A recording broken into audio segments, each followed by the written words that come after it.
समाज में प्रलोभन दिया जाता है, समाज को ठगने का भी काम होता है। लेकिन हमको आगे जो पीढ़ी हमारी आ रही है उसके बारे में सोचना है। अगर अभी हम लोग नहीं चेतेंगे तो आने वाला हमारा पीढ़ी के साथ न जाने क्या होगा।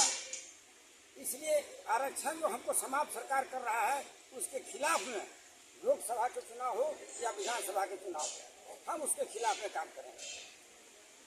तो हम चाहेंगे कि बारी बारी से अपना परिचय देते हुए और इस कार्यक्रम को और शुरुआत किया जाएगा, धारदार बनाई जाएगी।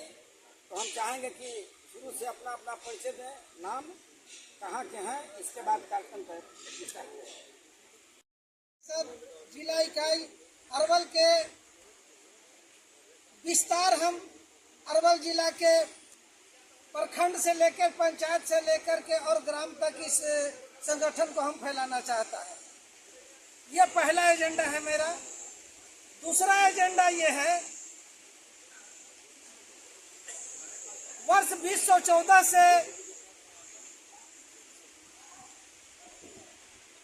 केंद्र सरकार के गद्दी पे जो बैठे हुए हैं, न उनका देश की आज़ादी में कोई भागीदारी थी और न देश के का जो वर्तमान पिछला हालात था उस पर कोई उनका योगदान था।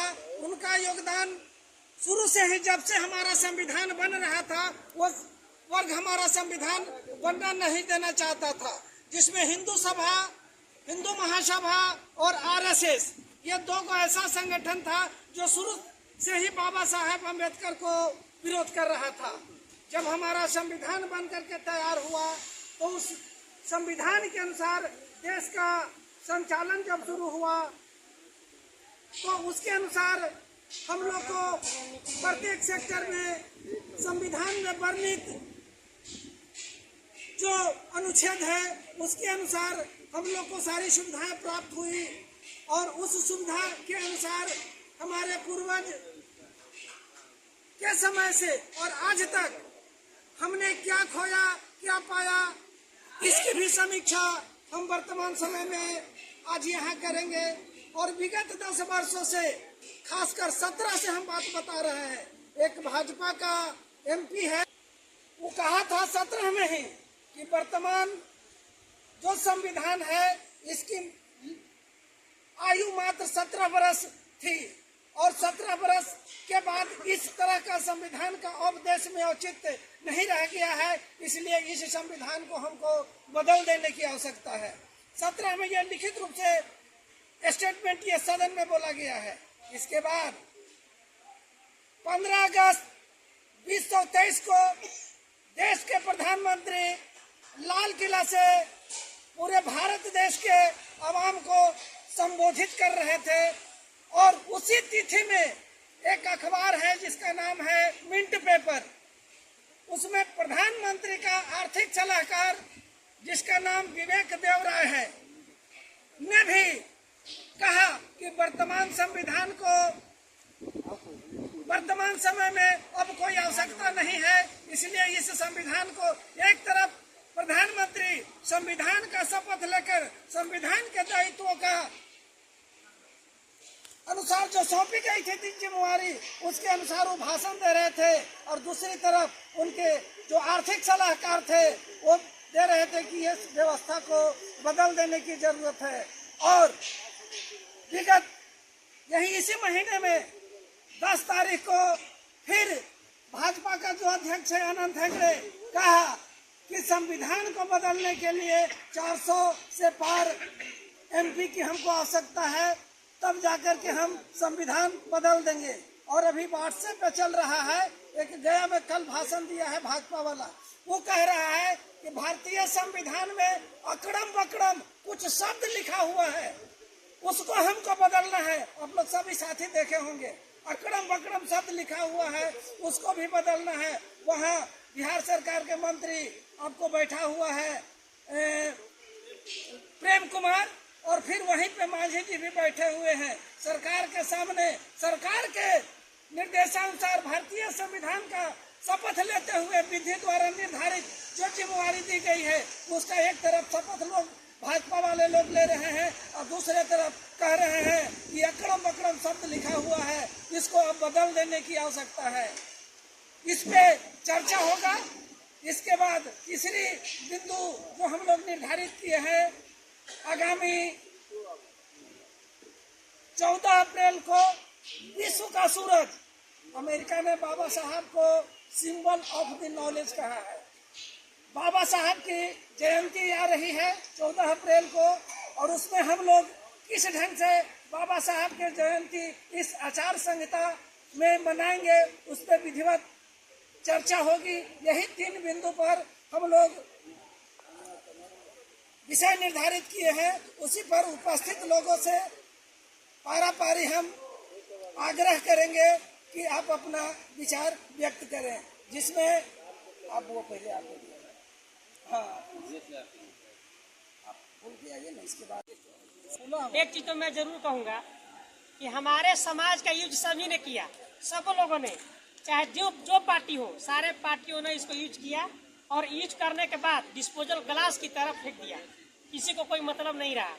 इसलिए मैं यही कहूँगा कि संविधान को यदि बचाना है, अभी के परिवेश में जो भी समय चल रहा है, माननीय प्रधानमंत्री ने एक स्टेटमेंट दिया था। उस स्टेटमेंट में कहा था कि आरक्षण से ओबीसी, एससी, एसटी को जो नौकरी मिलती है, उस नौकरी से सरकारी स्तर का काज का स्तर गिर जाता है।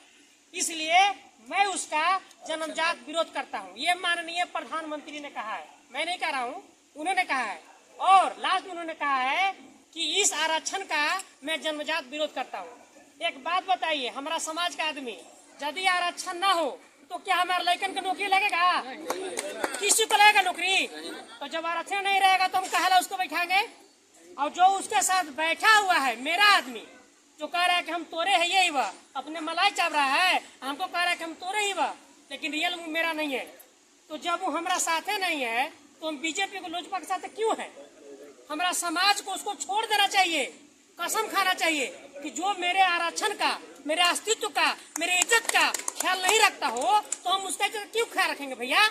इसलिए हमको उसको छोड़ देना चाहिए। मैं आप लोग से यही आग्रह करूंगा कि यदि वो आदमी आपका बात को आगे नहीं ले जाता है तो हम उसको क्यों आ रखेंगे? एक बार झटका नहीं देंगे तो ज्ञान कैसे होगा? बाल बच्चा भी अगर आपका बेटा है और बार बार गलतियाँ करे और पीठ ठोकिएगा तो बार बार गलतियाँ ना करेगा जी, तो पीछे हटेगा। लेकिन अगर उसको समझाएंगे, ठोकर लगेगा, तभी उसको ज्ञान होगा। इसलिए ज्ञान देना बहुत जरूरी है। मैं विशेष यही बोलूंगा कि यदि हमारा बात, हमारी दुख, हमारी तकलीफ, हमारा दर्द अगर दूसरा आदमी नहीं समझता है तो हम उसको ऊपर नहीं रहने देंगे। वो अच्छा है कि नीचे आए तब उसको समझ में आएगा। इसलिए हमारे समाज को 2 पार्टी एनडीए से, चाहे जो भी वहाँ है, बहुत अच्छे पद पर आप हैं, उस पद को त्याग दें, तब जाके आपको जाति के घर में बन के रहेगी, अन्यथा नहीं बन के रहेगी। हमारे बाबा चौहड़मल को कितना लोभ दिया था वहाँ का राजा ने, ये कर दूंगा तुम्हारे लिए, वो कर दूंगा, वो कर दूंगा, लेकिन उसने अपने धर्म के रास्ते पर चला। आज हम उसका नाम ले रहे हैं ना। तो इतिहास उसी का लिखाता है, जो चमचा बनता है उसका नहीं, जो उसका विरोध करता है उसका इतिहास लिखाता है। अगर आपको अपना इतिहास लिखना है, नाम अमर करना है, तो उसका विरोध कीजिए, गलत का विरोध नहीं कीजिएगा। तो आज जानते हैं कि आपका आने वाला पीढ़ी आपको भरपेट गरियाएगा। मारिए साला, हमारा बाप था, मास्टर था, डॉक्टर था, लेकिन हमारा क्या बना के गया? मेरा जो पूर्वज बना के गया, बाबा साहब भीमराव अम्बेडकर दे के गए, उसका भी रक्षा नहीं कर सका। इसलिए उसके साथ रहने से क्या लाभ है? ठीक है ना, उसके साथ रहने से क्या? माननीय रामविलास पासवान जी, आज तक उनका एक भी फोटो अपना देखेंगे जो मंदिर में का हो, कोई आदमी नहीं बता सकता है जो मंदिर का एक भी फोटो है उनका नहीं है। लेकिन उनका कार्यभार को लेने वाला यहाँ से लेकर यहाँ तक गरौटी बांध के घूमता है। बाल बच्चा को आप स्कूल में भेजिए, मंदिर में भेजने से कुछ मिले वाला ना हुआ। घंटी बजाबा और फिर जय श्री राम करके हमने के आपस में लड़ाई रहता हुआ। जब हम लोग का जरूरत पड़ता है तो कहता है तुम हिंदू हो। अरे भैया, आजादी के पहले हम हिंदू नहीं थे? जो हमको मंदिर में नहीं जाने देता था, खटिया पर नहीं बैठने देता था, तब हिंदू नहीं थे। अब आज हम हिंदू हो गए। अपनी पूर्वज को पहचानिए, अपने जो पीछे बीता हुआ है उसको सोचिए, समझिए। अखिल भारतीय दुसाध दुकान परिषद के बैनर तले आज हम लोग करपी अंचल के अंतर्गत नाजी गांव में एक बहुत ही ज्वलंत मुद्दे पर कार्यक्रम आहूत की गई, जिसमें सबसे जो इसकी अध्यक्षता अजय पासवान जी के द्वारा किया गया। इसमें सबसे बर्निंग क्वेश्चन, ज्वलंत मुद्दा जो वर्तमान समय में नरेंद्र मोदी के द्वारा संविधान के ऊपर किया जा रहा है, इसमें संविधान को ताक पर कर रख करके सारा कार्य किया जा रहा है। संविधान में वर्णित जितनी भी बातें पूरे भारत देश के नागरिकों के लिए व्यक्ति की गरिमा स्थापित की गई है, मूल्यों को स्थापित की गया है, उसका शपथ लेकर के केंद्र सरकार में बैठी हुई सरकार अपने आप को तानाशाही प्रवृत्ति का पालन करते हुए संसद में जो सिंगल ला करके भारतीय संविधान को हटा करके सिंगल व्यवस्था, मनुस्मृति व्यवस्था लागू करके इस देश में शासन करना चाह रही है, भावनात्मक मुद्दे को भड़का करके शासन करना चाहती है, वो मुद्दे को हम लोग पुरजोर तरीके से इस बैनर के तले हम लोग विरोध करने का निर्णय लिया है। साथ ही जो ये सरकार हम लोगों को मान सम्मान और प्रतिष्ठा और अम्बेडकर के संविधान को मानने के लिए तैयार नहीं है, हम भी वैसे सरकार को मानने के लिए तैयार नहीं है। 2014 से केंद्र में बैठी हुई तानाशाही सरकार जो भारतीय संविधान पर रह के केंद्र नरेंद्र मोदी के इशारे पर जो हमला अपने सांसदों के द्वारा, अपने आर्थिक सलाहकार के द्वारा जो कराई जा रही है, उसका हम लोग पुरजोर ढंग से विरोध करने का निर्णय आज के बैठक में लिया गया है। मुख्य एजेंडा आज का विषय का यही है। दूसरा एजेंडा बाबा साहब भीमराव अंबेडकर जो भारत रत्न से बीपी सिंह सरकार द्वारा संबोधित किया गया थी, सम्मानित किया गया। उस वक्त केंद्र में मंत्री थे श्रद्धेय रामविलास पासवान के सौजन्य से भारत रत्न का पुरस्कार बाबा साहब को मिला। उनकी जयंती हम जिला मुख्यालय पर चाहे पूरे जिला के विभिन्न स्थानों पर मनाने का हम लोगों ने निर्णय लिया है। इसके लिए हम लोग आज बैठक आहूत किए हैं। इसमें सर्वसम्मति से प्रस्ताव पारित किया गया कि हम लोग अपने साथियों के सहयोग से जिला भर में अम्बेडकर जयंती मनाएंगे।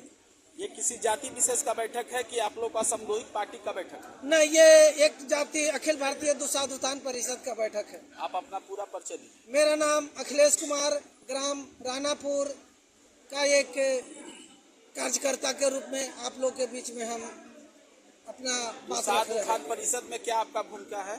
दुसाधुतान परिषद में हम एक कार्यकर्ता के रूप में अपनी भूमिका रख रहे हैं। ठीक है, धन्यवाद। का मुख्य एजेंडा है कि केंद्र की सरकार जो है, ये जो भी विपक्ष में सरकार है जो आवाज़ उठाती है गरीबों के आरक्षण से संबंधित, ED-CD में ला करके बहुत लोगों को जेल में डालने का काम कर रहा है। आरक्षण बिल्कुल खतरे में है। ये 400 पार की नारा लगाते हैं, तो 400 पार का मतलब है कि इनका अपना संविधान होगा, संविधान बदल देंगे, इनकी अपनी आज़ादी होगी, तो आने वाला समय में हम गरीबों को क्या होगा, आरक्षण से बिल्कुल खत्म हो जाएंगे। हमारे संविधान नहीं रहेगी, आने वाला हमारा पीढ़ी बर्बाद होगा। इसलिए अखिल भारतीय दुसाध परिषद का गठन जो किया गया है, दुसाध समाज को एकत्रित करना, संगठित करना और संगठित करके उनको शिक्षित, जो हमारे समाज में गरीब निर्धन परिवार के लोग हैं, उनको शिक्षित करने का भी हम लोग संकल्प लिया है। और संगठन को इतना धारदार बनाएंगे कि आने वाला समय में पूरे बिहार में अरवल जिला सबसे अमल जिला होगा और यहाँ अखिल भारतीय दुसाध परिषद का महासम्मेलन किया जाएगा, जिसमें हजारों लाखों की संख्या में लोग जुटेंगे और संगठन को प्रखंड से लेकर के, जिला से लेकर के और पंचायत ग्राम स्तर तक कमेटी विस्तार करके संगठन को मजबूत किया जाएगा। तो ये आज जो पहला बैठक है दुसाधुतान परिषद का, इससे पहले भी आप लोग इससे पहले 10 फरवरी को हुआ था और ये दूसरी बैठक है। और इस बैठक में आज पूरा कमेटी हम लोग को कंप्लीट हो गया। 31 सदस्यीय कमेटी जिला कमेटी रहेगी और प्रखंड कमेटी में भी 31 सदस्यीय प्रखंड रहेंगे। प्रखंड में जो कमेटी बनाई जाएगी उसका भी प्रखंड अध्यक्ष की जिम्मेदारी होगी। तो जिला में जो 21 सदस्य अभी वर्तमान है, उसको परिस्थितियां देखते हुए उसको और कमेटी को विस्तार बढ़ाया जा सकता है। क्या संदेश देना चाहते हैं? संदेश ये देना चाहते हैं कि नरेंद्र मोदी के खिलाफ में जो भी प्रत्याशी हमको क्षेत्र में नजर आएंगे, हम उनको जिता करके नरेंद्र मोदी को हराने का काम करेंगे। क्योंकि आरक्षण खतरे में है, आरक्षण से बचना है, तो हम लोग को वही विकल्प है, मोदी सरकार को हराना। आप अपना परिचय दे दीजिए। मेरा नाम अजय पासवान हुआ। हमको 12 मार्च को राष्ट्रीय अध्यक्ष अखिल भारतीय दुसाध परिषद विधान परिषद के जो राष्ट्रीय अध्यक्ष हैं राम स्वरूप सिंह दुसाध, उन्होंने हमको जिला अध्यक्ष बनाने का काम किया और कम समय में अरवल जिला में इतना संगठन तेज गति से हमने मजबूत करने का काम किया है। इसके लिए यहाँ के कमेटी के सारे साथियों को बहुत बहुत धन्यवाद देना चाहता हूँ। 14 अप्रैल के जयंती किस रूप मनाएंगे? 14 अप्रैल को जो हम लोग जयंती मनाएंगे तो हम लोग जिला मुख्यालय में मनाएंगे और बहुत धूमधाम से हम लोग मनाएंगे। और जो हमारे बाबा भीमराव अम्बेडकर जो संविधान लिखे, उस संविधान से मेरा आने वाला पीढ़ी या हम लोग आज इस कुर्सी पे बैठकर इस आवाज को निकाल रहे हैं, तो हम उस बाबा साहब को मरते दम तक नहीं भूल पाएंगे और हम अपने समाज को, हम अपने संविधान को बचाएंगे। क्या संदेश देना चाहते हैं? संदेश यही हम देना चाहते हैं कि मेरे अति पिछड़ा आने वाले मेरे समाज जो भी हैं, उनको हम ये भी कहना चाहते हैं कि हम लोग का संविधान पे खतरा है, उस संविधान को बचाना है और हम एकजुट होकर, संगठित होकर हम लोग, जो केंद्र सरकार हो या बिहार सरकार हो, उसको हम आईना दिखाने का काम करेंगे। आप किसी पार्टी विशेष पर बात नहीं न कर रहे हैं? हम लोग पार्टी विशेष पे बात नहीं कर रहे हैं, हम अपना समाज उत्थान के लिए बात कर रहे हैं, हमको आने वाला पीढ़ी पे बात कर रहे हैं। अखिल भारतीय दुसाध परिषद में आपका क्या भूमिका है? अखिल विद्यार्थी संगठन पे मेरा यह भूमिका है, एक हम जिम्मेवार कार्यकर्ता हैं समाज के लिए। परिचय दीजिए। मेरा नाम सिंटू कुमार, राम सरवाली।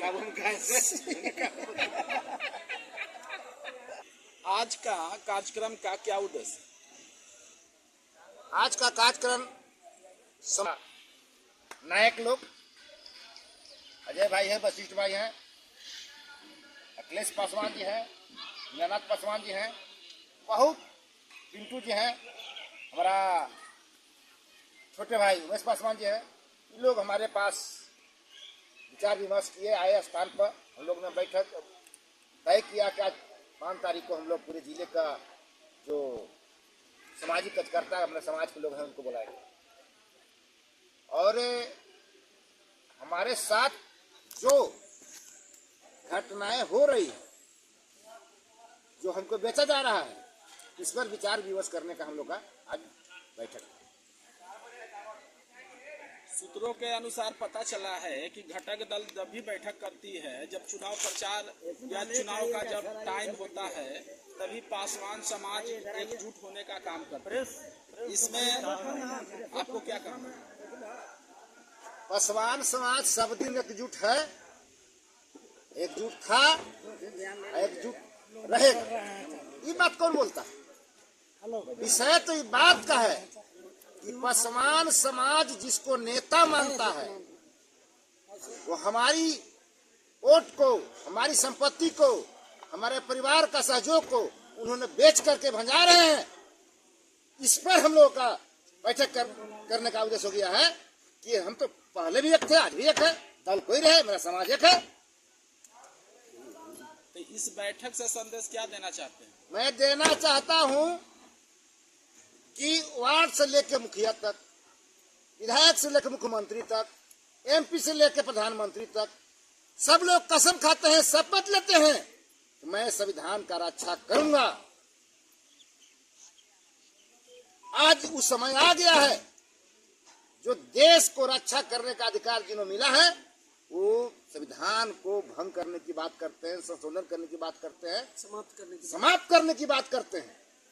उन्होंने यहाँ तक कहा, मैं आरक्षण नहीं चाहता हूँ, मैं तो नौकरी में कदापि भी आरक्षण नहीं चाहता हूँ।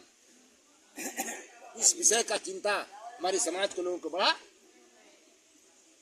इसलिए हम हम लोग बैठक किए।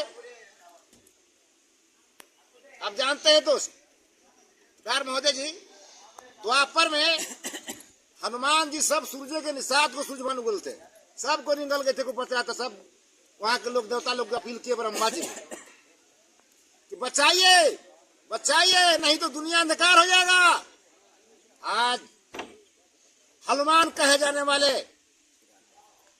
माननीय हमारे नेता चिराग पासवान जी, जो मेरा संविधान निगल रहा है, संविधान को छेड़ रहा है, संविधान को बर्बाद करने की कोशिश कर रहा है, उसका समर्थन दे रहे हैं, उसको सहयोग कर रहे हैं और हमसे मत मांग रहे हैं। इसी पर चिंता का विषय के कारण आज बैठक हुआ है। अगला बैठक विस्तार रूप से कुर्ताम होने वाला है और उसके बाद जो समाज निर्णय लेगा उसके अनुसार काम करेंगे। जो हमारा संविधान बचाएगा उसके साथ हम जाएंगे। नेशनल टीवी के माध्यम से चिराग जी को मैसेज देना चाह रहे हैं, तो क्या उद्देश्य है आपका मैसेज देने का? मैं नेशनल टीवी का आभार हूँ, जो भी चैनल का आभार हूँ। मैं यही कहना चाहता हूँ, जिस समाज के बल पर आप नेता बने हुए हैं, मैं कार्यकर्ता, हम लोग जितने दुनिया देश भर में हैं, आपने अपने बहनों का टिकट दिया, मेरा खुशी था। लेकिन जो मेरे समाज को बर्बाद कर दिया, मेरा समाज को लाखों करोड़ों का पीछे कर दिया, जो माननीय मुख्यमंत्री नीतीश कुमार ने, फिर उसके पैर छू के आप चंगुल में गोद में बैठ गए और उसे कहल पर अशोक चौधरी की बेटी को टिकट दिए। तो मेरा कार्यकर्ता है, मेरा कार्यकर्ता है। मेरा कार्यकर्ता संजय पासवान थे, अरुण शर्मा थे और लोग थे, उन लोग को राजू तिवारी थे, ऐसे लोगों को टिकट मिलना चाहिए था, लाना चाहिए था। तो हम लोग का ही पूरा बेचने का काम कर रहे हैं। रामविलास पासवान का सिद्धांत का हम लोग आदमी हैं। रामविलास पासवान जी को मैं इज्जत करूंगा, सम्मान करूंगा। दलित सेना जो है उसको हम लोग आगे बढ़ाएंगे, हम एकता बना के रखेंगे। लेकिन जो स्थिति से आज पासवान को है, पूरे समाज को छोड़ देगा और साथ छोड़ देगा, उनको वोट नहीं करेगा, वो खिलाफ उठेगा। आप अपना परिचय दीजिए। मेरा नाम मलक पासवान है। दुसाध विधान परिषद में आप क्या कौन पद पे हैं? हम तो पद पर हैं। हम हर घर पर जाते हैं, हर घर इज्जत करते हैं। पद है, जहाँ इज्जत मिलता वही ना पद है। मेरा समाज है, मैं कच करता हूँ, उत्थान समिति का मैं कच करता हूँ, छोटा सा कच करता हूँ मैं, लेकिन मैं कच करता हूँ समाज का। और समाज को आगे बढ़ाने के लिए मैं अपनी लड़ाई आगे बढ़ाते रहूंगा। धन्यवाद। Thank you. छूटता है तो पहली पहुंचा के आ रहा है जमुई में हुई, उसमें नरेंद्र मोदी जी के सामने मंच पे नारा लगा चिराग पासवान को जय श्री राम। इस संबंध में मेरा कहना है कि क्या जय श्री राम के नाम लेने से पूरे पासवान समाज या दलित समुदाय का उत्थान हो जाएगा? जहां संविधान की बात हो रहा था, वहां जय श्री राम का बात हो रहा है। क्या धार्मिक भावना को भड़का करके पासवान समाज के नौजवान वर्गों को, बेरोजगारों को पुनः आप गले में हाड़ी और कमर में झाड़ू बनवाने का कार्य करेंगे चिराग जी? यही हम उनसे पूछना चाहते हैं। जो आपका समाज आपका उत्थान कर सके। अखिल भारतीय दुसाध उत्थान परिषद का मतलब है कि दुसाध का उत्थान करना, यानी कि समाज को आगे बढ़ाना।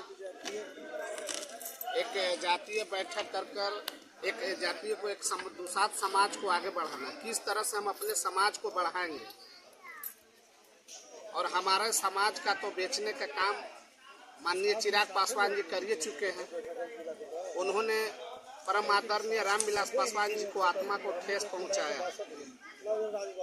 हमारे रामविलास पासवान जी ने एक नारा दिया था कि मैं उस घर में दिया जलाने चला हूं जहां सदियों से अंधेरा है, और इन्होंने उस घर में दिया बुझाने चले हैं जहां सदियों से उजाला था। यही चिराग पासवान जी का काम है। सिकंदरा का है नालवा वो समझ का एकता हो, वो संविधान में कहता है उसको साथ दो, वो संविधान में कहता है उसको साथ दो। संविधान विरोधियों मुर्दाबाद, संविधान विरोधियों मुर्दाबाद।